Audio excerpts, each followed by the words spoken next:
वैसा आज का दिन हम सोच रहे थे कि कुछ जनरल क्वेश्चन आंसर्स करने का।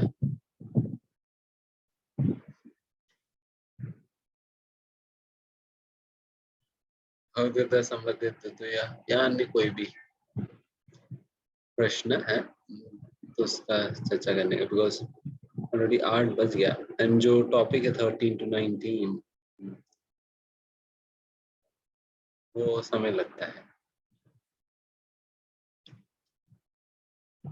तो इसलिए इस प्रकार से हम सोच रहे थे मंगलाचरण करके। वैसे तो शायद आप लोगों को तो कोई प्रश्न होता नहीं है, बट फिर भी देखते हैं। वैसे अगर किसी क्वेश्चन है तो चर्चा करेंगे, नहीं तो ज्ञानतिमिरन्दस्य ज्ञानाञ्जनशलाकचक्षुरुन्मिलितं येन तस्मै श्रीगुरवे नमः। श्रीचैतन्यमनोभीष्टं स्थापितं येन भूतले स्वयं रूपः कदा मह्यं ददाति स्वपदान्तिकं वन्देऽहं श्रीगुरुं श्रीयुतपदकमलं श्रीगुरुं वैष्णवांश्च श्रीरूपं सागरजातं सहगण रघुनाथामृतं सजीवं साद्वैतं कृष्ण चैतन्य देवं श्रीराधा कृष्ण पादान् सहगणता शिक्षाकान्तां हे कृष्ण करुणा सिंधु दीनबंधु जगत्पते गोपेश राधाकांत नमोस्तुते। तप्त कांचन गौरांगी राधे वृंदावनेश्वरी वृषभानुसुते देवी प्रणमामि हरिप्रिये। वाञ्छाकल्पतरुभ्यश्च कृपा सिन्धुभ्येव च पतितानां पावनेभ्यो वैष्णवेभ्यो। जय श्री कृष्ण चैतन्य प्रभु नित्यानंद श्री अद्वैत गदाधर श्रीवासदि गौर भक्तवृंद। हरे कृष्णा कृष्णा कृष्णा हरे हरे, हरे राम राम राम हरे। नमो विष्णुपादाय कृष्णपृष्ठाय भूतले भक्तिवेदांत स्वामी नामने नमस्ते सारस्वती गौरवाणी प्रचारणे निर्विशेष शून्यवाद पाश्चात्य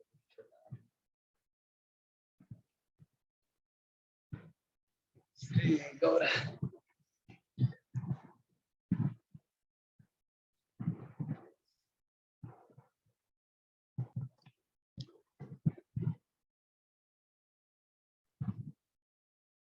यस, किसी कोई प्रश्न है तो पूछ सकते हैं।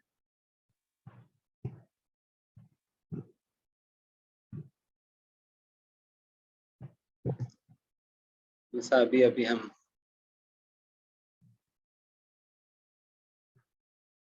गिरिराज गोवर्धन जी का ही दर्शन करके आ रहे हैं।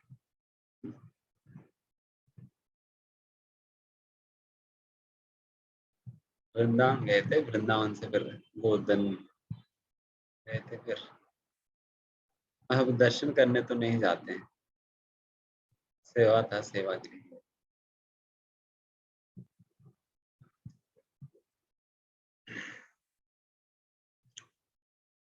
जैसा वहां पर शायद आप सभी लोगों को जानकारी होगा, 16 कार्तिक में अक्टूबर 16 तारीख से 21 तारीख तक 5 दिन का एक विशेष यात्रा है परम पूज्य लोकनाथ स्वामी महाराज जी के निर्देशन में। और इस यात्रा का विशेषता ये है कि परम पूज्य लोकनाथ स्वामी महाराज जी का दीक्षा ग्रहण करने का 50वीं साल है। 50 साल हो चुका है। इतना तो हम में से कई लोगों को उम्र भी नहीं है। इतना साल महाराज जी ने अपने गुरु का निश्चल निस्वार्थ अविरल सेवा करते हुए आ रहे हैं। तो वी आर सेलिब्रेटिंग दैट, उसका सेलिब्रेशन है। उसी के अंतर्गत यात्रा भी है। तो इस यात्रा के दौरान कई विशेष कार्यक्रम भी है।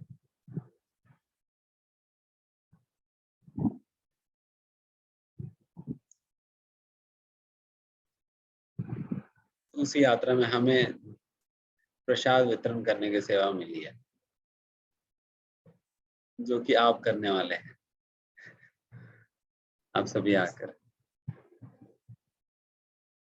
तो आप लोग भी समय निकालिए इस यात्रा में आने का।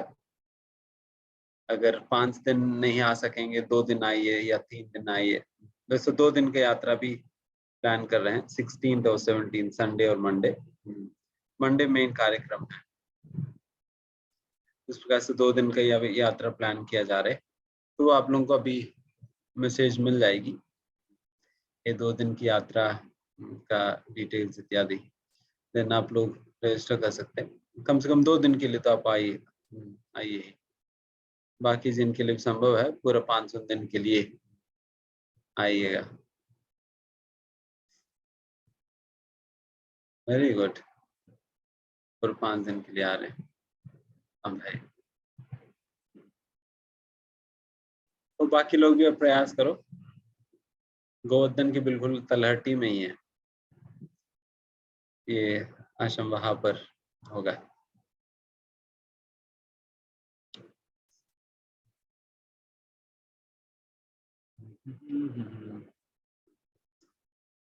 ओके, अच्छा किसी को कोई प्रश्न ही नहीं है?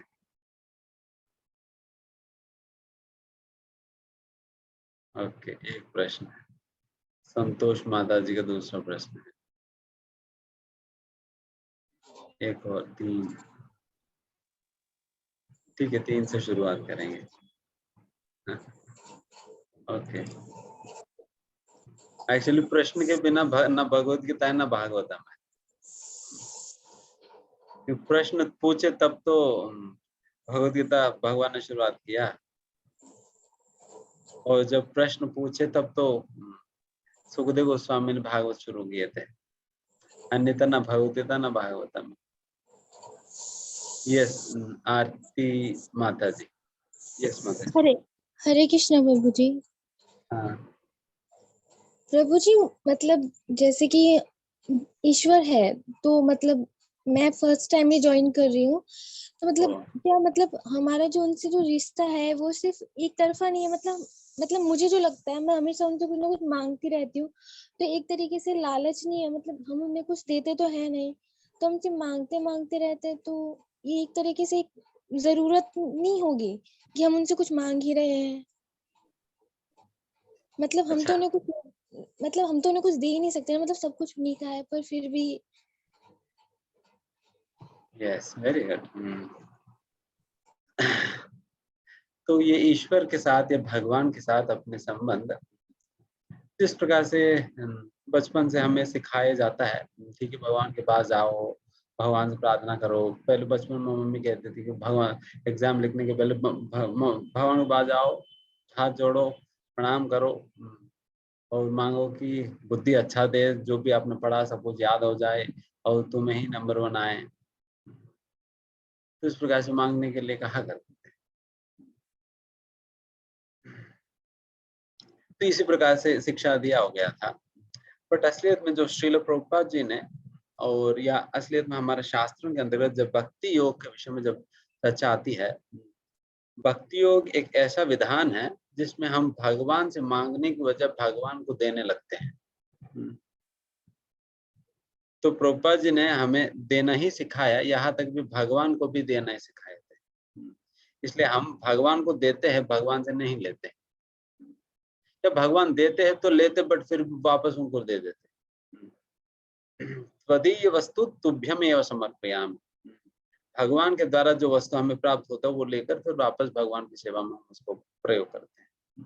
बिकॉज हमारी यही समझ है, भगवान ने जो कुछ भी हमें दिया है उसका एकमात्र प्रयोजन यही है, उसे भगवान की सेवा में उपयोग करने का, या भगवान की सेवा करने का एक माध्यम के रूप में ही भगवान ने हमें दिया है। अगर भगवान हमें धन दिया है, उस धन के प्रयोग भगवान की सेवा में हम करें। भगवान ने हमें बुद्धि दिया है, उस बुद्धि का प्रयोग भगवान के प्रचार करने में लगाया जाए। भगवान ने हमें म्यूजिक की टैलेंट दिया है, तो भगवान की कीर्तन करने में उसको प्रयोग किया जाए। तो इस प्रकार से हम उन चीजों को भगवान की सेवा में उपयोग करने से हम भगवान को ही दे रहे हैं। So we can have the upper hand, भगवान को देकर, तो भगवान को दीजिए।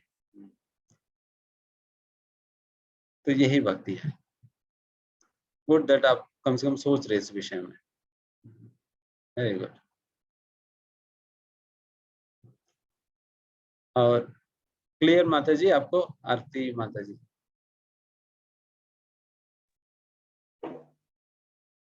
हरे कृष्णा प्रभु जी, दंडवत प्रणाम। यस माता जी। प्रभु जी, बद्ध जीव और अबद्ध जीव में क्या भेद है? अच्छा, बद्ध जीव और मुक्त जीव में क्या भेद है? जी प्रभु जी। वैसा शास्त्रों में गीता शास्त्रों में 2 प्रकार के जीवों के बारे में बात की जाए, नित्य सिद्ध, नित्य बद्ध। बद्ध जीव मतलब इस भौतिक संसार के अंतर्गत जो नियमों से 3 गुणों से बंधे हुए हैं,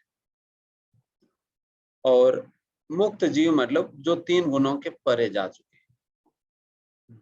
बस यही अंतर है। बद्ध जीव मतलब 3 गुणों के अंतर्गत है, तीनों गुणों के प्रभाव में आ जाता है। एंड मुक्त मतलब वो व्यक्ति जो 3 गुणों के परे जा चुके हैं। निर्द्वंद्व, नित्य सत्वस्थो, निर्योगक्षेम आत्मवान, तो ये मुक्त जीव है, जिनके ऊपर कोई द्वंद्व की प्रभाव नहीं है, अपना स्वयं की स्वार्थ की कोई चिंता नहीं करता है, एंड किसी प्रकार की प्रोप्राइटरशिप की भावना नहीं है, देन वो व्यक्ति मुक्त जीव। तो इस प्रकार से जी प्रभु जी। अबद्ध जीव को मुक्त जीव कहा गया प्रभु जी? नहीं, बद्ध जीव मुक्त जीव 2 अलग अलग लोग हैं। बद्ध जीव मतलब वो व्यक्ति है जो कि बंधे हुए है 3 गुणों से, और मुक्त जीव मतलब जो बंधे नहीं है, 3 गुणों के परे हैं, जो बंधन में नहीं है। जी। जो बंधे है वो बद्ध जीव है, जो बंधन में नहीं है वो मुक्त है। जी प्रभु जी। ठीक है ना? ठीक है प्रभु जी। हरे कृष्णा। हरे कृष्ण। यस जितेंद्र प्रभु। हरे कृष्णा प्रभु जी, दंडवत प्रणाम। ये तो हमारा सौभाग्य है कि आप स्वयं कह रहे हैं कि आप प्रश्न पूछें, और फिर अगर हम प्रश्न ना पूछें तो फिर तो हमारा दुर्भाग्य ही कहा जाएगा। मेरे 2-3 प्रश्न है प्रभु जी। एक तो ये जो हरिनाम सप्ताह जैसे बताया गया, कारण बताया गया कि ये कारण है कि वो प्रभुपाद जी पहले वहां गए थे, और प्रभुपाद जी ने अपनी मूवमेंट शुरू करने के बाद जब तक उनकी अंतिम सांस शरीर से नहीं निकली, वो प्रभु का नाम प्रचार करते रहे। तो इसको फिर 1 सप्ताह के लिए ही क्यों वो किया जाता है? मतलब नित्य नए कि भाई कम से कम महीना या 2 महीने हो तो चलना चाहिए ताकि लोगों में उत्साह रहे। दूसरे मेरे को एक ये पूछना है कि जैसे हम किसी को बोलते हैं भाई अपने वीडियो बनाओ, नाम जपो, हरे कृष्ण महामंत्र जपो, लोगों को जपना भी नहीं आता, बोलना भी नहीं आता, उनको 10 बार बोलो। मैं ये सोचता हूँ कि उनको जब तक भगवान समझ में ना आ जाए उनको पकड़े रहो। बेशक आप दिन में 10 वीडियो बनाएं, पर उनको भगवान समझ में आने चाहिए। उनको पता लगना चाहिए कि वो जो एक बार बनाने के बाद ना वो हमारे कहने से बोल देंगे, फिर चुप हो जाएंगे, मतलब फिर वो भूल जाएंगे, कहेंगे ठीक है एक मिला था, हम बोल दिया हमने, ठीक है। उसमें असर नहीं पड़ता प्रभु जी।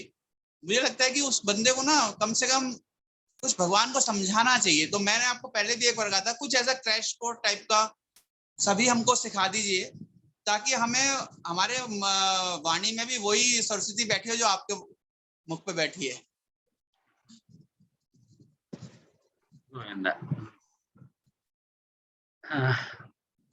गौरांग, तो ये हफ्ते तो मिनिमम है। एक बार शायद जुहू बीच में श्रील प्रभुपाद जी चल रहे थे मॉर्निंग वॉक पे, एंड फिर साथ ही साथ परम पूज्य लोकनाथ स्वामी महाराज भी थे। एंड महाराज जी ने पूछा प्रभुपाद जी से, प्रभुपाद जी 16 माला ही क्यों करना है? देन प्रभुपाद जी ने कहा है कि why only 16? Why not 16,000? 16,000 rounds. तो उसी प्रकार से 1 हफ्ते मिनिमम है, कम से कम इतना तो करे करके, बाकी तो पूरा ही करे, साल भर करें, क्या दिक्कत है? तो ऑलवेज वेलकम है। एंड दूसरा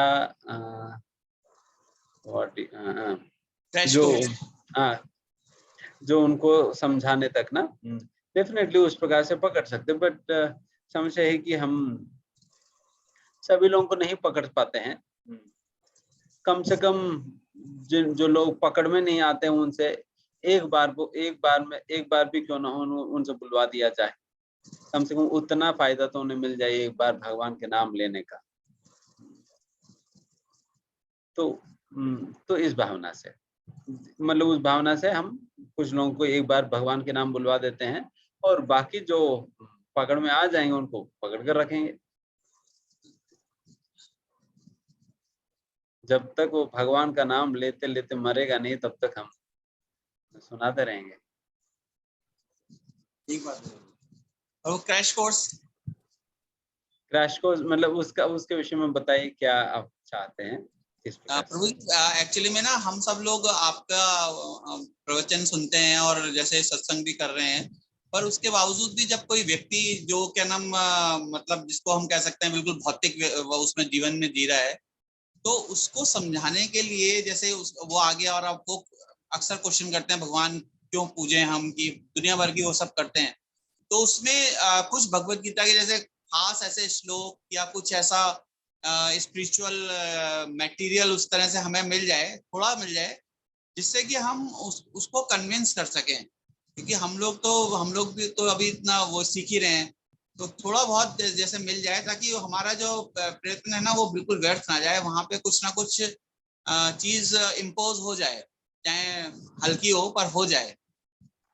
अच्छा, मतलब आपके मतलब है कि कुछ फ्रीक्वेंटली आस्क्ड क्वेश्चंस जैसा जी जी जी, क्वेश्चनर, और भगवत गीता में कुछ ऐसा कुछ खास निकाल के जो कि हर व्यक्ति उसको यूज कर सके प्रचार के माध्यम में भी ऐसा कर सकते हैं। आप लोग मिलके एक फ्रीक्वेंट आस्क्ड क्वेश्चंस बना सकते हैं, उसका आंसर्स मैं दे सकता हूँ।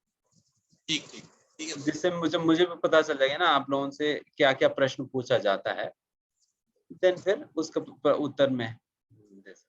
ठीक है प्रभु, ये सही रहेगा। ठीक है, यस।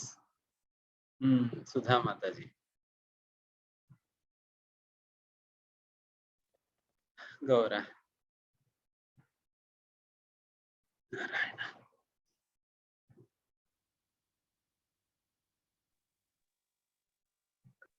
हाँ, नहीं आप अनम्यूट करना होगा। अभी आ रही है? हरे कृष्णा प्रभु जी, मेरा क्वेश्चन, मेरे 2 क्वेश्चन है प्रभु जी। पहला तो ये कि आपने जैसे 18 चैप्टर में बताया था भगवत गीता में कि जैसे रजोगुणी या तमोगुणी पर्सन होते हैं वो अपनी पूरी लाइफ मतलब फैसिलिटी होने के बावजूद भी मतलब खुद को ही घसीटते रहते हैं अपनी सेंसेस को, मतलब पूरा जीवन ऐसे ही व्यर्थ कमा देते हैं। और जैसे सत्वगुणी पर्सन होते हैं या जो भक्ति करते हैं वो इस चीज को समझते हैं कि फैसिलिटी को यूज करके जो टाइम बचता है उसको मतलब भक्ति में लगाए, लेकिन जो वो रजोगुणी और तमोगुणी पर्सन है वो इस चीज को नहीं समझ पाते, तो उनकी थॉट हम लोग को लेके कुछ चेंज हो जाती है। मतलब हम लोग को जैसे मतलब जो भक्ति करते हैं या सत्वगुण में है तो उनकी थॉट थोड़ी चेंज रहती है इस चीज को देख के कि हम तो ऐसा कर रहे हैं और ये चीजों को यूज कर रहे हैं और अपना टाइम मतलब काम नहीं कर रहे हैं, तो फिर इस चीज को हम कैसे मतलब उनकी थॉट के हिसाब से उन चीजों को कैसे समझे? लास्ट वाला पार्ट मैंने समझा नहीं।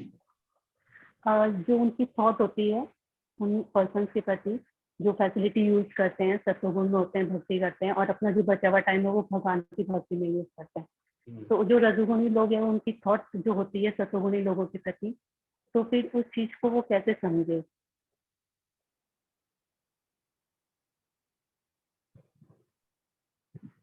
मतलब रजो और तमोगुणी व्यक्ति सत्वगुणी व्यक्ति के द्वारा किया हुआ कार्यों को कैसे समझे?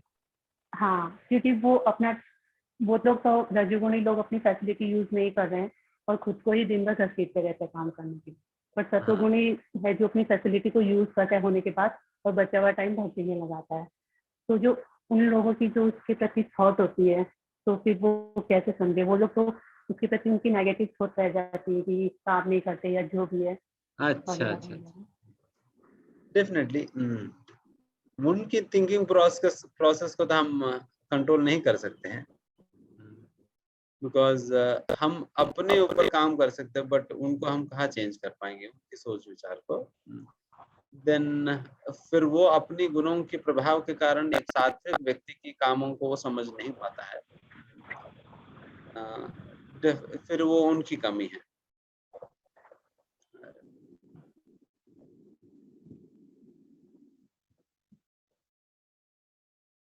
एंड दूसरा, एक सत्वगुणी व्यक्ति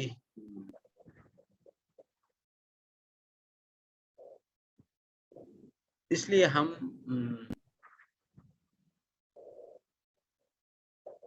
कभी भी मतलब हम पूरा ये प्रयास नहीं करेंगे कि रजो और तमोगुणी व्यक्ति को इम्प्रेस करने का तो प्रयास नहीं कर सकेंगे, बिकॉज ये होंगे नहीं लोग तो होंगे नहीं। इनको प्लीज करने के, अप्रिशिएट किया, उनकी दृष्टि में अच्छा बन पाना मुश्किल ही है, क्योंकि जब तक आप उनकी तरह नहीं बनेंगे, ये सात्विक व्यक्ति रजोगुण में नहीं आएगा, तब तो वो लोग समझेंगे, वो लोग तो उनको लगेगा अरे ये तो कुछ का नहीं करता। देन उनकी तरह हम बन जाएंगे, देन अपना काम नहीं चलता है। तो इसलिए हम उनको प्लीज करने का प्रयास नहीं करते हैं पूरा, बट रादर हमारे जो कर्तव्य बनता है अपना काम चलाने के लिए, उस हद तक हम कार्य करते हैं, उस हद तक हमें कार्य करनी चाहिए। तो उस प्रकार से बैलेंस मेंटेन करना होगा, नहीं तो दिक्कत होगी। उनकी थॉट तो हम नहीं चेंज कर पाएंगे, जो भी है उनकी ऐसे जो थॉट रहता है वो तो हम चेंज नहीं कर पाएंगे। हाँ। और फिर भी तीसरा क्वेश्चन है मेरा, जैसे कि हम जैसे मतलब जो लोग भक्ति नहीं कर रहे हैं, ऐसे माहौल में रहते हैं, तो हम भगवान की प्रसन्नता के लिए कुछ करते हैं, तो देखते हैं कि भगवान मतलब बहुत छोटी छोटी चीजों को बहुत अच्छे से हमारे सामने प्रेजेंट कर देते हैं। मतलब कुछ करते हैं तो बहुत माइनर सी चीजें भी होती है, तो हम सोचते हैं कैसे होगा, और बहुत ब्यूटीफुली से भगवान को अच्छे से मैनेज कर। अभी आप अपना वीडियो बंद करके बोली, आपकी आवाज सही नहीं आ रही। अभी आ रही है? हाँ। अभी आ रही है? आ रही है। हरे कृष्ण। आ रहे माता जी। आप लोगों की जैसे हम जो लोग भक्ति नहीं करते हैं, उस माहौल में हम रहते हैं, तो हम भगवान की प्रसन्नता के लिए कुछ करते हैं, तो मतलब बहुत छोटी सी चीज भी होती है ना, तो भगवान बहुत ब्यूटीफुली हमें अरेंज करवा देते हैं, मतलब उस माहौल में न रहते हुए भी।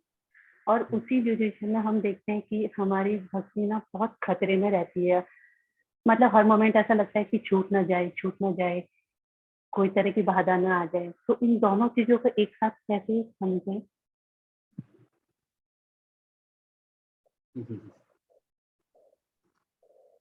डर तो अच्छा ही है, कॉशियस है आप, कॉशियस होना अच्छा सिम्टम है। इस प्रकार से डर होने से देना हमेशा आप सतर्क रहेंगे। एक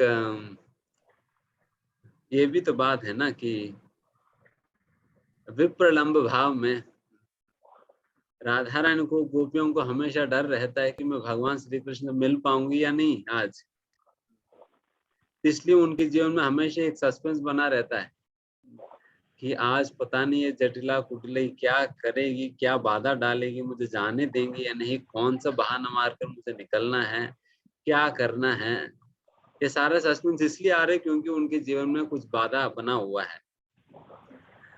तो आप उस प्रकार से समझ सकते हो फिर इस प्रकार की बाधाओं को। भगवान आपके अंदर भी विप्रलंब भाव जागृत कर रहे हैं भगवान के प्रति।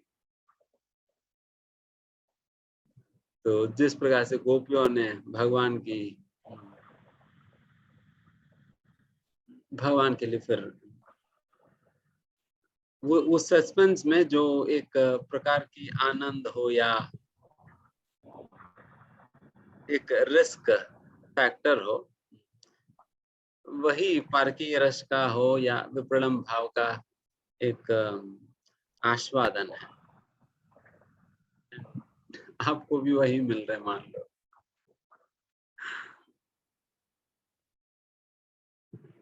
गुड।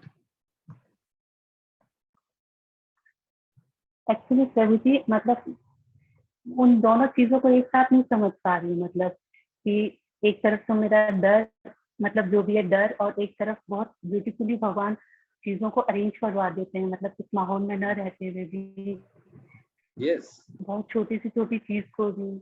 तो इन दोनों चीजों को एक साथ कैसे समझे कि उधर एक साइड पॉजिटिव और एक साइड ऐसे नेगेटिव चीज को? नेगेटिव नहीं है, दोनों पॉजिटिव ही है, दोनों पॉजिटिव है। भगवान अरेंज कर रहे हैं, वो भी पॉजिटिव बात है। एंड दूसरा, कुछ बाधा डाल रहे हैं जिससे आपकी स्मरण तीव्र करने के लिए। बिकॉज देखिए, जब कोई बाधा होता है देन फिर व्यक्ति और तीव्रता से स्मरण करता है ना।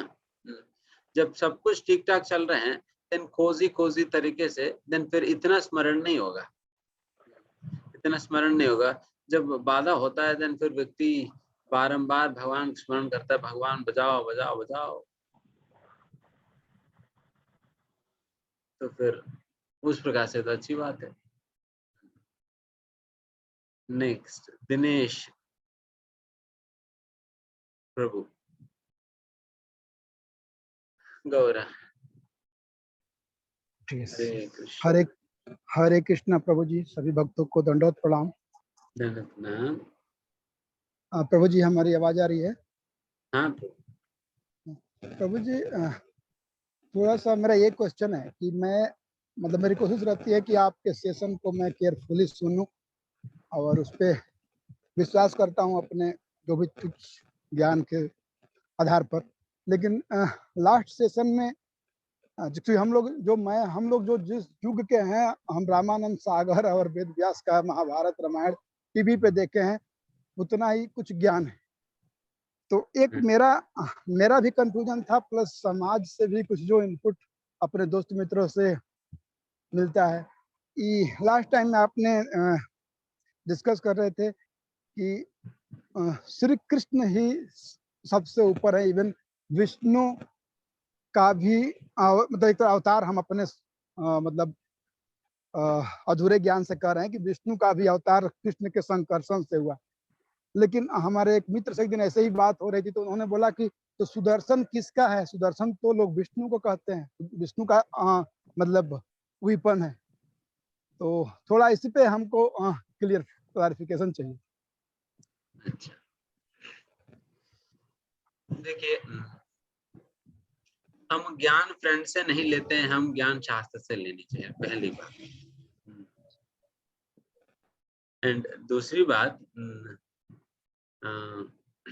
यह है कि हम सुदर्शन के विषय में नहीं कह रहे थे, बल्कि संकर्षण। सुदर्शन नहीं है, संकर्षण है, ये दूसरी बात। एंड तीसरी बात यह है, तो हम जब ज्ञान, हम किसी भी बात पे हम केवल शास्त्रों की कहने के आधार पर हम उसे स्वीकार करते, कोई भी तथ्य को शास्त्र के कहने के आधार पर हम विश्वास करते हैं। उसी प्रकार से ही जब हम आपके साथ चर्चा किए थे तो उस समय हमने बताया कि इस प्रकार से भीष्मदेव की स्तुति के अंतर्गत भी ये वर्णन है किस प्रकार से कृष्ण आदि है, आदि नारायण है। एंड उसी प्रकार से ब्रह्म संहिता के अंतर्गत अनेक अनेक श्लोकों में इसके वर्णन है किस प्रकार से भगवान श्री कृष्ण मूल है एंड विष्णु उनके अंश है।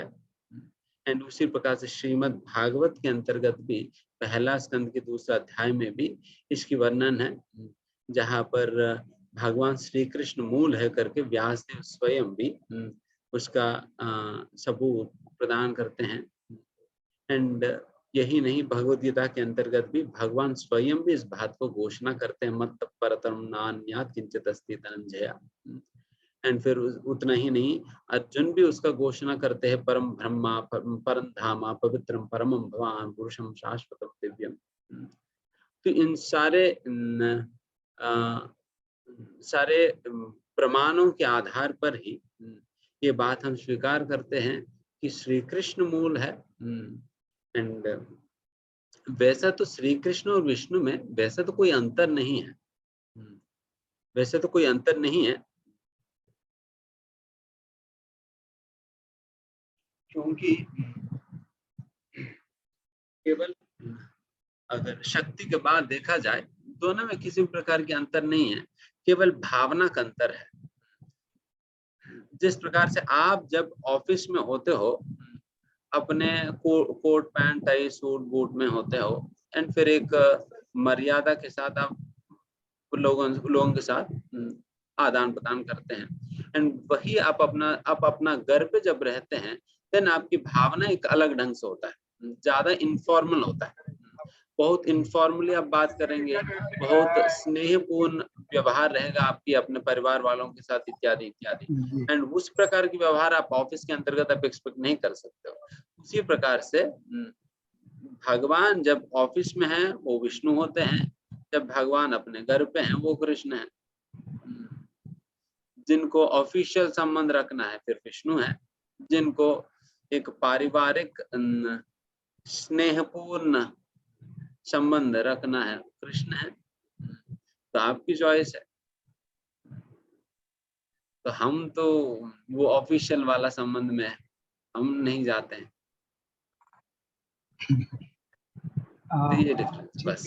ठीक है प्रभु जी, बहुत हद तक क्लियर हुआ, बट एक चीज और है।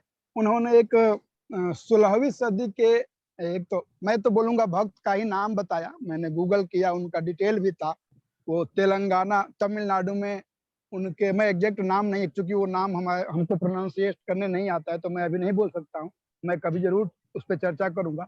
मैं ये बोला कि उनको मैं यही बोला कि वो भी कृष्ण के ही भक्त होंगे, कृष्ण की उन पर असीम कृपा होगी, इसलिए उनका बोला हुआ सब कुछ सत्य हुआ या जो भी हुआ। तो मतलब मैं ये बोलने की कोशिश कर रहा था आप लोगों के, आपसे ज्ञान से, अपने कुछ ज्ञान से, कि भगवान मतलब कृष्ण, बाकी सब उनके पार्षद हैं। इसलिए एक बात कहते हैं, एकल ईश्वर कृष्ण आर सब प्रत्या। एक ही ईश्वर है कृष्ण, बाकी सभी उनके सेवक है। डेफिनेटली जो विष्णु इत्यादि वो तो भगवान ही है, विष्णु तत्व ही है। जब हम एकल ईश्वर कृष्ण कहते हैं, देन विष्णु भी एकल ईश्वर है। तो वो विष्णु, ये सभी तो विष्णु तत्व ही है। ये विष्णु तत्व के अलावा बाकी जीव तत्वों के विषय में कहा जा रहा है, बाकी सभी वृत्तियां, बाकी सभी भगवान के सेवक है। बट विष्णु ये सभी लोग तो भगवान ही है, कोई अंतर नहीं है। ठीक है, यस, नेक्स्ट। हाँ, भूमिका माता जी बोलिए। हरे कृष्ण प्रभु जी, धन्यवाद प्रणाम। धन्यवाद प्रणाम। प्रभु जी, मेरा ये क्वेश्चन था कि जैसे भगवान तो सनातन है, बट जैसे भगवान ने सृष्टि किया था अपने लेफ्ट हैंड से, राधा रानी का किया था, फिर ऐसे था कि बलराम जी का किया था, तो प्रभु जी फिर जीवों का भी हुआ था सृष्टि।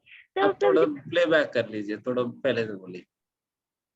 प्रभु जी, जैसे भगवान सनातन है, बट भगवान ने तो मतलब सृष्टि किया था जीवों का, राधा रानी का, तो प्रभु जी हम कैसे बताते हैं कि जीव सनातन है?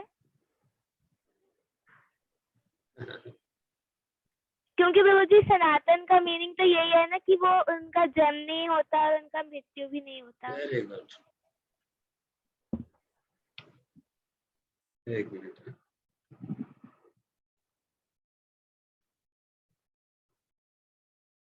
तो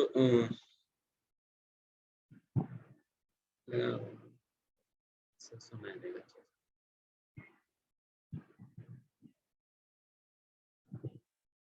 हरे कृष्ण, आ रही आवाज?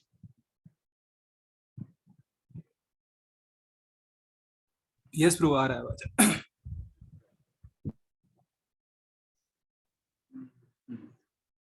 सनातन, देखिए, सनातन शब्द का अर्थ है जिसका कोई आदि नहीं है, जिसका कोई अंत नहीं है।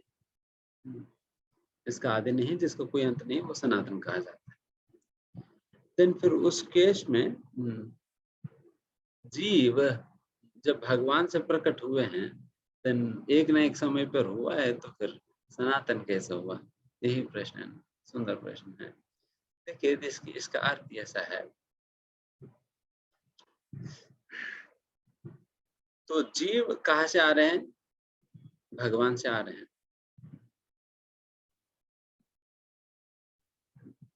इसके एक छोटा सा उदाहरण देखिए। सूर्य रश्मि कहा जाता है, सूर्य से ही आता है, सूर्य से सूर्य रश्मि आता है। तो अभी प्रश्न ये है, सूर्य रश्मि एक न एक समय पर सूर्य रश्मि ने जन्म लिया क्या?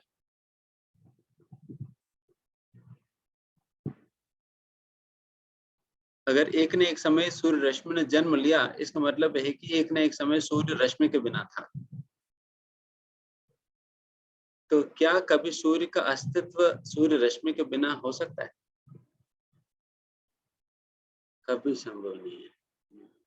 सूर्य और सूर्य रश्मि दोनों हमेशा साथी है। बट जब कहने की बात आता है, सूर्य रश्मि कहाँ से आ रही है? जब कहने की बात आता है, सूर्य रश्मि आ रही है सूर्य से, जब कहने की। बट दोनों हमेशा है। उसी प्रकार से भगवान कृष्ण और जीव ये सनातन है। बट जिस प्रकार से सूर्य से सूर्य रश्मि के संबंध के जो एग्जाम्पल बता रहा था, एग्जैक्टली उसी प्रकार से ही जीव और भगवान कृष्ण की है। दोनों सनातन है। पर जब कहने की बात आता है, तब हम कहते हैं कि सूर्य से सूर्य रश्मि प्रकट होता है, उसी प्रकार से कृष्ण से जीव प्रकट होता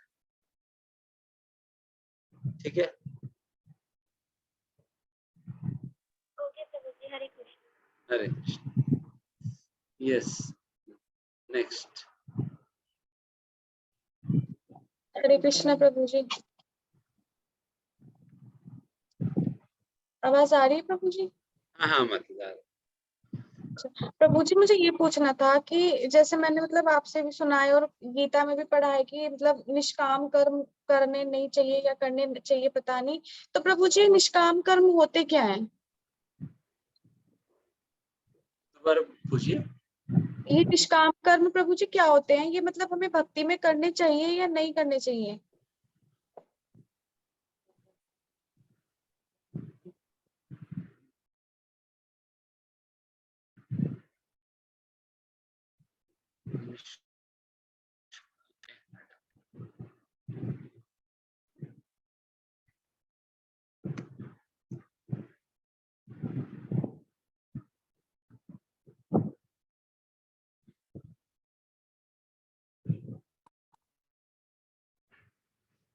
हाँ, राधे।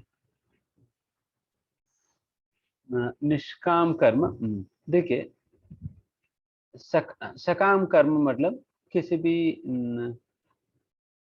इच्छा का पूर्ति के लिए वो कर्म हम कर रहे हैं, तो सकाम कर्म हुआ। निष्काम कर्म मतलब हम कर्म ही कर रहे हैं, उसका उल्टा कुछ फायदा हमें नहीं चाहिए, उल्टा फायदा हमें नहीं चाहिए, इसको निष्काम कर्म कहा जाता है। जब उल्टा हमें नहीं चाहिए, ये निष्काम कर्म होता है। बट निष्काम कर्म योग मतलब जब उस उल्टा फल को जब भगवान को देना चाहते हो, देन फिर निष्काम कर्म योग हो जाता है। और वही भक्ति योग क्या होता है? भक्ति योग के विषय में समझने के पहले, सकाम कर्म योग में व्यक्ति कर्म फल से, कर्म से दोनों से आसक्त रहता है। निष्काम कर्म योग में व्यक्ति, निष्काम कर्म या निष्काम कर्म योग में व्यक्ति कर्म से आसक्त होता है, कर्म फल से नहीं। बट भक्ति योग की विशेषता ये है कि भक्ति योगी ना कर्म से आसक्त है, ना कर्म फल से आसक्त है, दोनों से आसक्त नहीं। तो निष्काम कर्मयोग क्या करेगा? उनको जो करना है वो करेगा और फल को भगवान को दे देगा। और भक्ति योगी क्या करेगा? उनको गुरु ने जो कहा है वो करेगा, एंड उसकी फल भी गुरु को दे देगा या भगवान को दे देगा। तो इस प्रकार से वो कर्म से भी आसक्त नहीं है और कर्म फल से भी आसक्त नहीं है। तो ये डिफरेंस है दोनों की, समझ में आया? हाँ जी प्रभु जी, ठीक है प्रभु जी, हरे कृष्णा। हरे कृष्ण। नेक्स्ट। सीमा तिवारी माता जी। हरे कृष्णा प्रभु जी। आवाज आ रही है मेरी? जी जी जी यार। जी प्रभु जी, मेरा क्वेश्चन ये है कि जैसे अभी थोड़ी देर पहले डिस्कस हुआ था कि आपसे किस तरह के क्वेश्चंस अराइज होते हैं, तो मुझे तो बहुत ज्यादा अभी टाइम नहीं हुआ है और बहुत ज्यादा नॉलेज भी नहीं है, लेकिन जितना है उससे मेरा एक लोग से अंकल है मेरे, उनसे बात हो रही थी, तो वो कह रहे थे कि जैसे कृष्ण के बारे में कि ये कैसे भगवान है जो पैदा हुए और जिनको इस आने के लिए किसी के गर्भ की जरूरत पड़ी और जो मर भी गए, मतलब वो सब हुआ। तो कह रहे कि हम फिर इनको शिव जी को भगवान क्यों नहीं माने, जो जिनका ना आदि है ना अनंत है अंत है, और उनके लिए तो कभी नहीं सुना कि वो किसी को पता है कि वो कहाँ पैदा हुए या उनके माँ बाप कौन है। ये कैसे भगवान है जिनके माँ बाप भी हैं, जो पैदा भी हुए, जो मर भी गए। तो वो इस तरह के मतलब बहुत सारे क्वेश्चंस कर रहे थे, तो मैं उनका आंसर कर नहीं पाई। तो वही मैं उनका क्वेश्चन में नहीं हमको समझा पाई, वही मैं आपसे पूछना चाहती हूँ। अच्छा ठीक।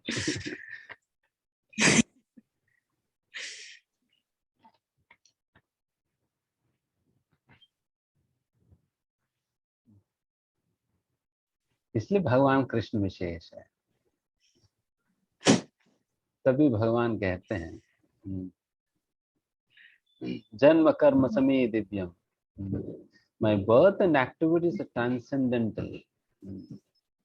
मेरा जन्म और कार्य दोनों बहुत दिव्य है, एंड जब तक हम दिव्य नहीं बनेंगे तब तक उन दिव्य कार्यों को नहीं समझ सकेंगे। जी। एंड ये भगवान के बड़पन है कि भगवान एक साधारण व्यक्ति को मौका दे रहे हैं अपनी माँ बनने का, अपने पिता बनने का, अपनी सखा बनने का, अपनी सखी बनने का। भगवान की उदारता है। क्या शिव जी का कोई माँ बाप बन सकते हैं? क्या शिव जी का कोई सखी सखा बन सकते हैं? देन फिर वहां पर तो भगवान कृष्ण बांसुरी बजाकर खिला देती, हाथ त्रिशूल फेंकेंगे।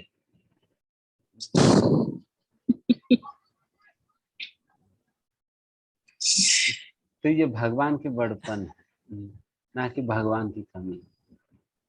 इसलिए जब तक जी जी जी इसलिए नहीं, जब तक बोलिए बोलिए। एक्चुअली वो जो कहना चाह रहे थे वो मैं ये है कि वही कहना चाह रहे थे कि शिव जी का कोई नहीं है, कह रहे मतलब वो काइंड ऑफ ये जो कि हमको मुझे वो कन्विंस ये करना चाह रहे थे कि शिव जी ही भगवान है, क्योंकि उनका कोई जन्म और मतलब मृत्यु का वो नहीं है, कुछ भी प्रमाणित कहीं पर भी नहीं लिखा है इस तरह का। शायद वो जानते नहीं है। जी जी। जैसा कि शिव जी के प्राकट्य के विषय में शास्त्रों में वर्णन है, कैसे शिव जी प्रकट हुए हैं। जब ब्रह्मा जी से प्रकट होते हैं, ब्रह्मा जी जब विश्व होते तब ब्रह्मा जी का जो फोरहेड है, फोरहेड से प्रकट होते हैं शिव जी। ओके। तो ये भी वृत्तांत है। तो फिर क्या जी कहेंगे? जी। वही मुझे पता नहीं था, इसलिए मैं उनको आंसर नहीं कर पाई। तो ये बताइए, तो शिव जी भी तो प्रकट हुए थे एक समय पर। तो इस प्रकार से ये भगवान केवल अपना भक्तों के प्रेम के साथ आदान प्रदान करने के लिए ही भगवान इस प्रकार के सौभाग्य भक्तों को प्रदान करते हैं।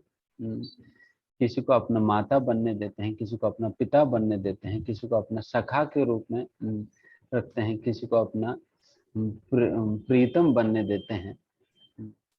तो ये तो भगवान की उदारता है, भगवान के प्रेम है अपने भक्तों के प्रति, कि भगवान इस प्रकार की संबंध रखने दे रहे हैं, है ना। देखिए मतलब हर कोई, जैसे उदाहरण के लिए कोई मोदी जी है, सभी लोग चाहेंगे मोदी जैसा बेटा मेरा भी हो जाए, या मोदी जी जैसा पति हो, फ्रेंड हो, जो भी है, इस प्रकार से हो जाए, क्योंकि इतना बड़ा व्यक्ति है। तो उस प्रकार की मौका अगर भगवान जैसा व्यक्ति के साथ संबंध रखने की मौका अगर साधारण व्यक्ति को मिल जाए, इससे और क्या बड़ी बात है। एंड वही बात भगवान इस प्रकार से दे रहे हैं। So it is the magnanimity of the supreme lord. Next Abhay Kumar. Hare Krishna प्रभु जी, दंडवत प्रणाम। प्रभु जी, अभी आपने बोला है कि शिव जी ब्रह्मा जी के फोरहेड से प्रकट हुए हैं, तो ब्रह्मा जी का तो मृत्यु भी होता है 100 साल के बाद, लेकिन शिव जी का तो नहीं होता है, वो तो शाश्वत है ना, इसको कैसे समझे? गौरा देखिए,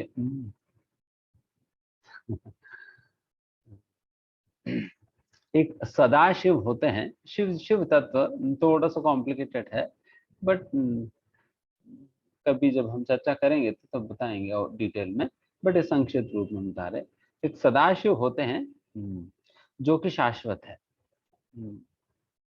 जो कि पूरा आध्यात्मिक सृष्टि की अग्रभाग में हो या आध्यात्मिक सृष्टि की एंट्रेंस पे रहते हैं। होता है कैलाश, उस कैलाश में शिव जी होते हैं जो कि सदाशिव है, वो शाश्वत है। उस कैलाश को भी 2 भागों में विभाजन किया जाता है, महाकाल धाम इत्यादि इत्यादि करके, कि उसका डिफरेंट चीज है। तो वही सदाशिव जब इस भौतिक सृष्टि में प्रकट होते हैं, तब ब्रह्मा जी की फोरहेड से प्रकट होते हैं। वही शिव जब भौतिक सृष्टि में प्रकट होते हैं, तब ब्रह्मा जी फोरहेड से प्रकट होते हैं। जिस प्रकार से जो कृष्ण मूलतः गोलोक वृंदावन में होते हैं, एंड वही कृष्ण जब भौतिक सृष्टि में प्रकट होते हैं, तब वसुदेव देवकी के पुत्र के रूप में प्रकट होते हैं। उसी प्रकार से वही शिव जो सदा के लिए होते हैं, वही जब भौतिक सृष्टि में प्रकट होते हैं, ब्रह्मा जी की फोरहेड से प्रकट होते हैं। ठीक है।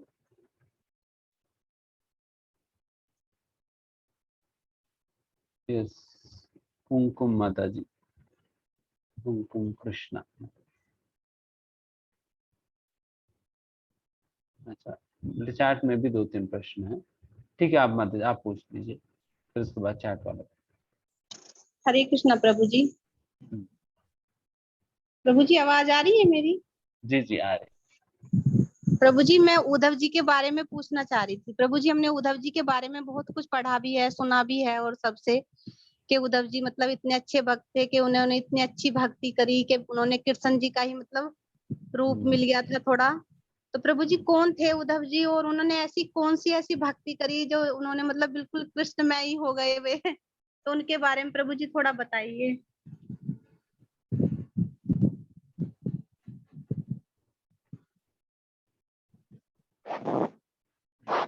उद्धव जी का भगवान श्री कृष्ण के साथ एक शाक्य रस का ही संबंध है।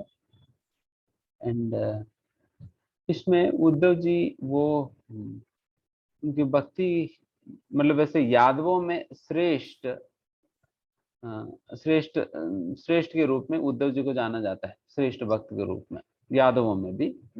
एंड फिर उद्धव जी के बाद फिर गोपियों के पास मतलब या ब्रजवासियों की आता है श्रेष्ठता। तो उद्धव जी जो है बेसिकली वो हमेशा भगवान श्री कृष्ण के साथ ही रहते थे। उन्हीं के साथ रहना और उन्हीं के साथ मतलब भगवान श्री कृष्ण का ही जूठन खाना, उन्हीं का ही कपड़ा पहनना, फिर जो कुछ भी वो प्रयोग करते थे भगवान श्री कृष्ण का ही उच्चिष्ट का प्रयोग करते थे बस।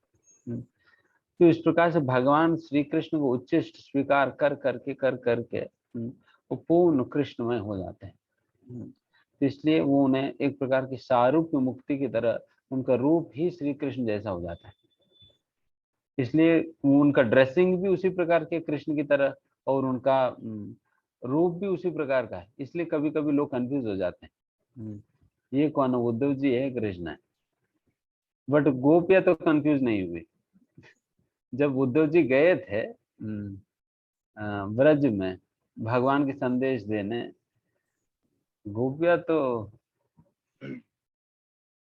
सीधा पूछ ली कि तुम कौन हो। उन लोगों ने भाई मिस्टेक भी ये नहीं कहा कि अरे कृष्ण आ गए, नहीं सोचे, सीधा पूछ ले कि तुम कौन हो, कहाँ देन फिर वो अपना परिचय देने में तो उद्धव हो करके ना, फिर वहां पर वो लोग, बिकॉज उनको तो भगवान श्री कृष्ण की हर अंग अंग पता है उन्हें, हर भावना, हर चेष्टा, हर मूवमेंट, सब कुछ पता है गोपियों को। भगवान की हाव भाव कैसे होता है, भगवान के आचरण विचार इत्यादि सब कुछ कैसे होता है उन्हें पता है, इसलिए फिर गोपियां तो पहचान लेती है। तो इस प्रकार से उद्धव जी एक प्रकार से कहा जाए तो भगवान श्री कृष्ण को उच्छिष्ट ले लेकर बन गए, वही भक्ति है। हम भी तो लेते हैं भगवान के प्रसाद रोज। जैसे प्रभु जी मतलब जब मतलब कान्हा जी ने लीलाएं करी थी तो सभी देवी देवता और मतलब सब उनकी लीला में शामिल होने आए थे, तो प्रभु जी क्या उद्धव जी भी कोई एक मतलब उनमें से ही थे? हाँ, नित्य सिद्ध पार्षद थे। जी प्रभु जी, हरे कृष्णा प्रभु, धन्यवाद प्रणाम। चैट में एक तो प्रश्न है,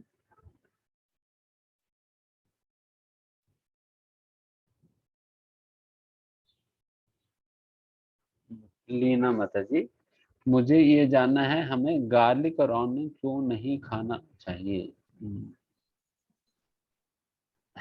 first and important reason onion and garlic क्यों नहीं खाते हैं कि क्योंकि कृष्ण नहीं खाते, क्योंकि भगवान नहीं खाते इसलिए हम नहीं खाते। भगवान खाएंगे तो हम भी खा लेंगे।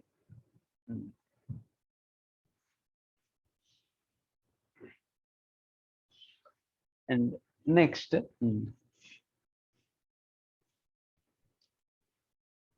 एक तो भगवान खाना, केवल भगवान खाने पे हम खाना नहीं है, बल्कि भगवान खाए भी और फिर हमें भी कहे कि तुम भी खाओ, देन हम खा लेंगे, हमें कोई मतलब ही नहीं। जब अर्जुन को भगवान ने कहा मारो करके, देन फिर उनको मतलब ही नहीं रहा, तो मारने लगे, तो उसमें फिर ऑनियन गार्लिक क्या ही कहना। तो एक तो भगवान स्वयं नहीं स्वीकार करते, इसलिए भगवान को भोग नहीं लगा जा सकता है, एंड फिर जो भोग ही नहीं लगा जा सकता है देन फिर उसको हम प्रसाद के रूप में ग्रहण भी कैसे कर पाएंगे, इसलिए हम नहीं लेते। दूसरे, भगवान ने भी हमें कभी इस प्रकार की निर्देश इत्यादि नहीं, बिकॉज इस प्रकार के आहार को भगवान निराकार ही किए थे, इसलिए हम स्वीकार नहीं करते। एंड दूसरा कारण ये है कि ये प्याज और लहसुन जो है तामसिक आहार है। जिस प्रकार के आहार आप ग्रहण करते हो उस प्रकार के व्यक्तित्व आप बन जाते हो। अगर सात्विक आहार ग्रहण करेंगे सात्विकता आपके अंदर बढ़ेगी, राजसिक आहार ग्रहण करेंगे राजसिकता बढ़ेगी, अगर तामसिक खाएंगे तो तामसिकता बढ़ जाएगी, और तामसिकता जब बढ़ जाता है देन भक्ति के लिए अनुकूल नहीं है, इसलिए हम नहीं लेते हैं। एंड तीसरा ये भी कारण है कि ये जो लहसुन प्याज ये राक्षस वंशज है, राक्षस वंश की माना जाता है। एंड इसकी प्राकृत की विभिन्न कथाएं शास्त्र में आता है। कभी इस प्रकार से भी एक कथन है कि ये लहसुन प्याज एक राक्षस का खून और मांस से हड्डियों से वगैरह बना हुआ है करके, उससे प्रकट हुआ है करके, तो इसलिए फिर हम नहीं लेते हैं। तो ये सारे विभिन्न कारण है संक्षिप्त में। नेक्स्ट क्वेश्चन,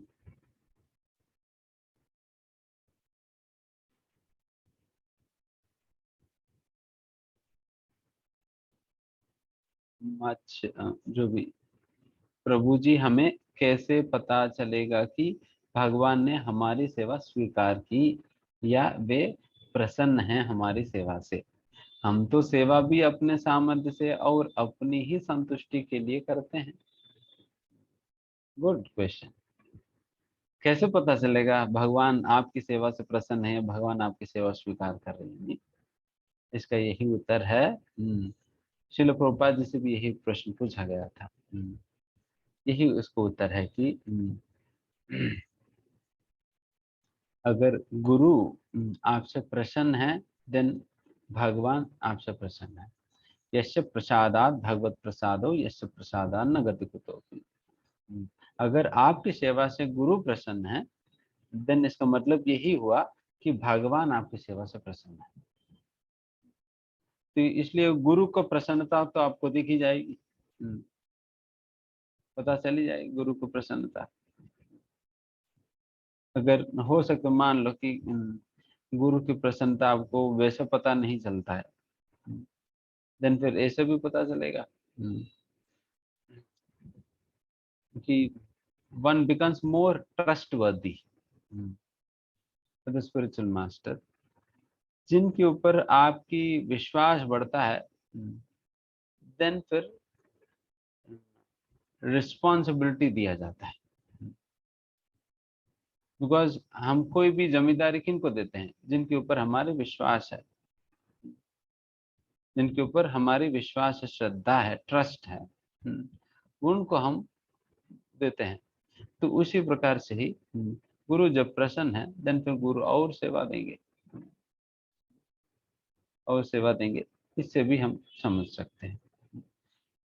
अगर सीधा गुरु नहीं है, देन फिर जिस वैष्णव के निर्देशन में भी आप सेवा भक्ति कर रहे हैं, तो उनकी प्रसन्नता। नेक्स्ट,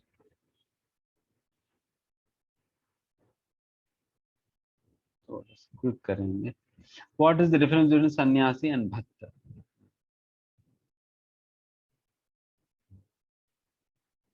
सन्यासी और भक्त में क्या अंतर है? एक प्रकार से कहा जाए, एक भक्त ही असली सन्यासी है। एक भक्त ही असली सन्यासी है। वो भक्त चाहे स्त्री हो, पुरुष हो, गृहस्थ हो, जो भी हो, वही असली सन्यासी भक्त। या दूसरी वचनों में, व्यक्ति सन्यासी हुए बिना भक्त भी नहीं है। बिकॉज सन्यास का मतलब यही है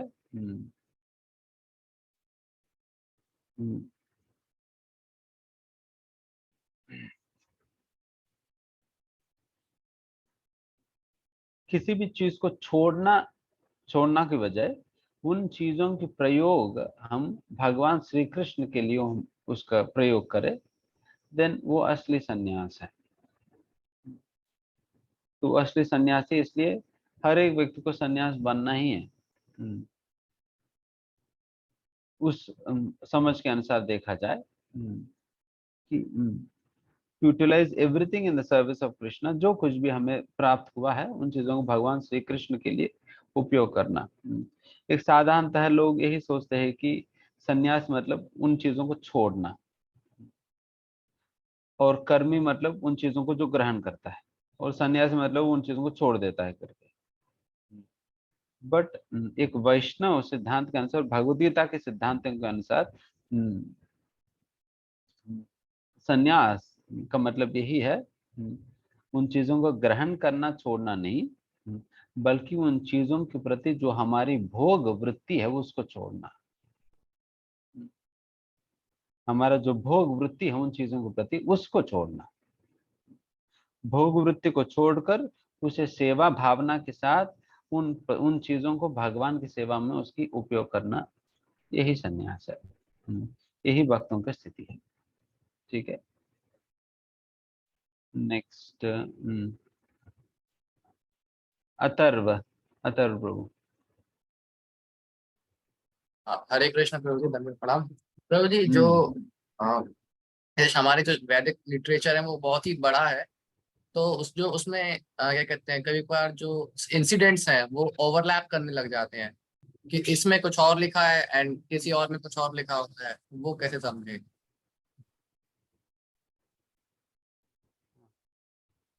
देखिए,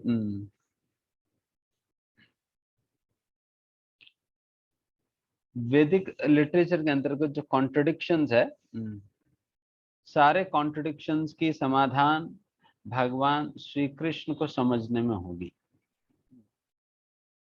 बिकॉज भगवान के तत्व के विषय में भी जब बात किया जाता है, he is the conclusion of all contradictions. सारे कॉन्ट्रडिक्शंस उनमें जाकर समझ आएगी। जैसे उदाहरण के लिए कहा जाता है भगवान की व्यक्तित्व के विषय में, कुसुमा वज्रादपि कठोरम कुसुमादपि कोमलम। एक वज्र से भी कठोर है भगवान, और एक फूल से भी कोमल है भगवान। तो दोनों ऐसे कैसे हो सकते हैं एक ही बार में? तो इसके लिए आपको नरसिंह लीला देखना होगा।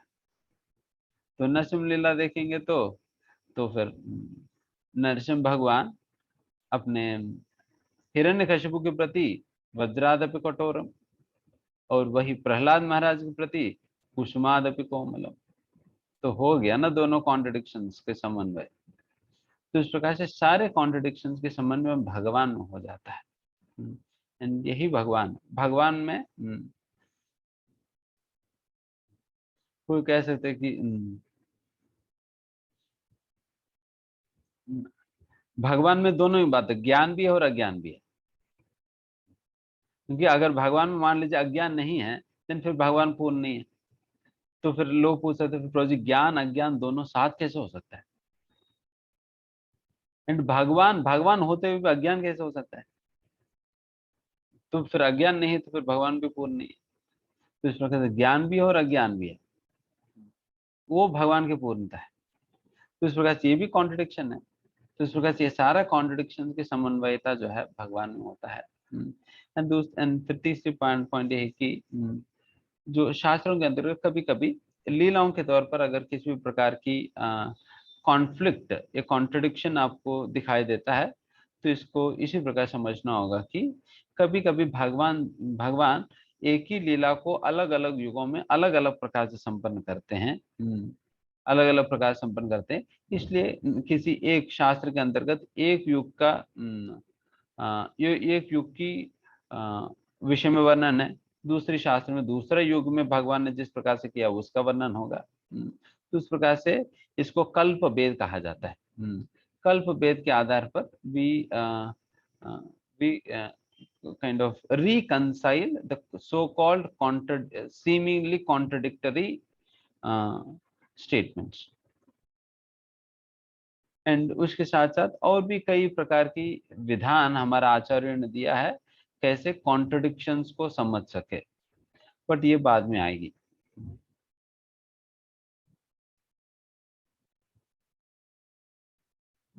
और यस आयुषी माता जी बोलिए। हरे कृष्णा प्रभु जी।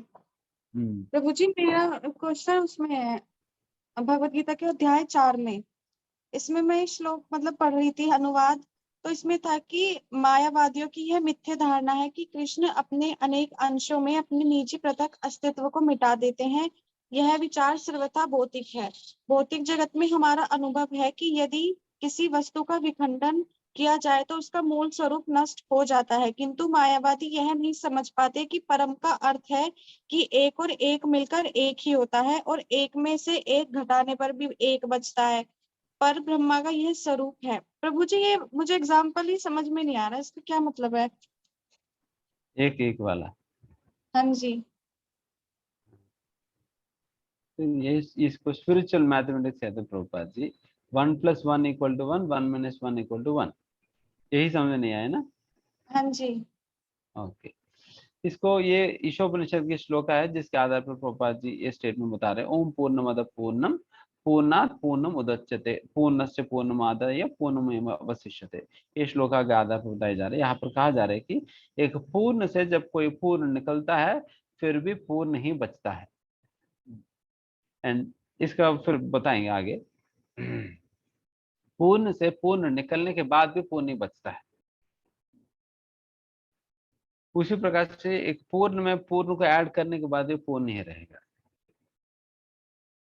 तो इस प्रकार से जैसा कि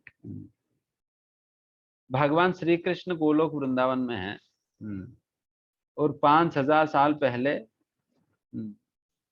अपना जो वृंदावन है भौम वृंदावन में प्रकट हुए थे। देन गोलोक वृंदावन खाली हो गया?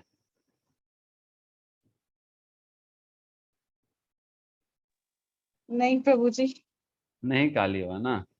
तो यही है जब पूर्ण से जो पूर्ण कृष्ण से पूर्ण कृष्ण अपना वृंदावन में भौम वृंदावन में प्रकट होने के बाद भी कितना बचा है?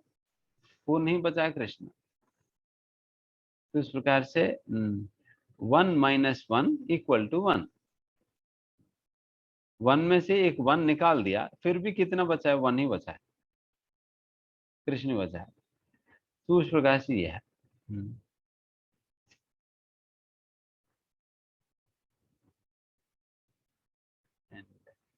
यस,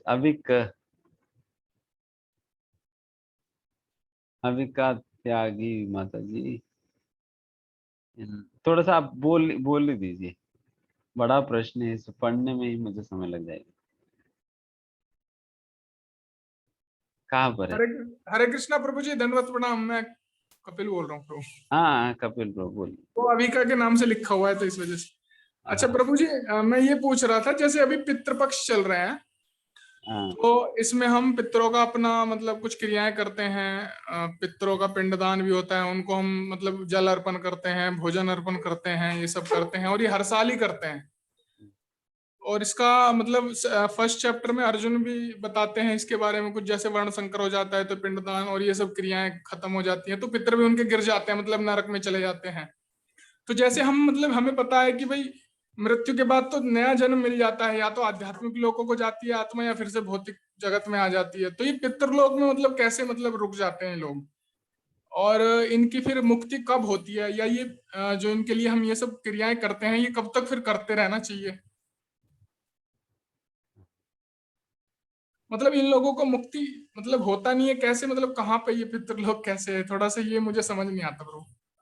ठीक है, ठीक है। पितृलोक भी वन ऑफ द प्लैनेट्स है। एंड दूसरा पॉइंट ये है कि हमें कब तक करनी चाहिए। वैसा तो भक्तों को करने का तो वैसा जरूरत नहीं है, बट फिर भी एक सामाजिक दृष्टिकोण से हम करते हैं कभी कभी। एंड इसका यही अंडरस्टैंडिंग है कि सामाजिक दृष्टिकोण से करते हैं। एंड इसमें ये अपराध माना जाएगी अगर कोई व्यक्ति इस प्रकार से सोचे कि अगर मैं इस प्रकार से श्राद्ध अर्पण नहीं करूंगा मेरे से अपराध होगी करके, इस प्रकार से सोचकर अगर अर्पण कर रहे हैं तो ये भगवान नाम अपराध हो जाएगी। हमें इस भावना के साथ हम श्राद्ध अर्पण करते हैं कि यस, ये अर्पण नहीं भी करूंगा फिर भी कोई अपराध तो नहीं है, बट फिर भी मुझे एक सामाजिक स्वीकृति के लिए, एक लोक विचार के दृष्टिकोण से हम अर्पण कर रहे हैं।